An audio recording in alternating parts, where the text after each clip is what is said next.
Sveiki, mėlyjei.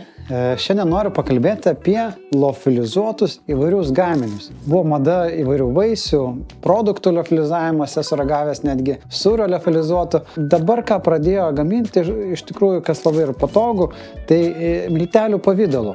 Tai liofilizuoja ir sumala. Tai šitie produktai tampa labai universalūs įvairiuose kituose gaminiuose.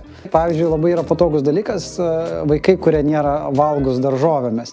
Tai jie ką daro, mamos, į jogurtą, su pienu ar prie kitų maistų prideda liofilizuotų daržovių.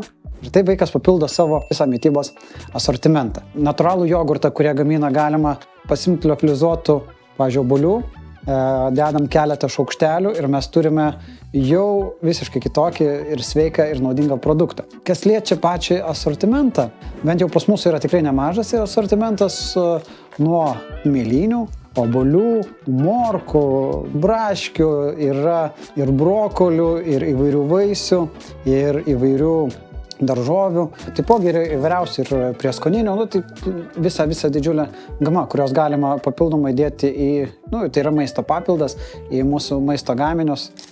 Bandysime paruošti informacijos, kur, kaip, ką galima daugiau naudoti.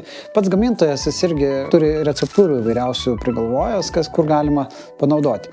Tačiau tai, kaip ir minėjau, miltelių pavidalų produktas, kurį galima labai plačiai naudoti, pagardinant savo kasdieninį maistą.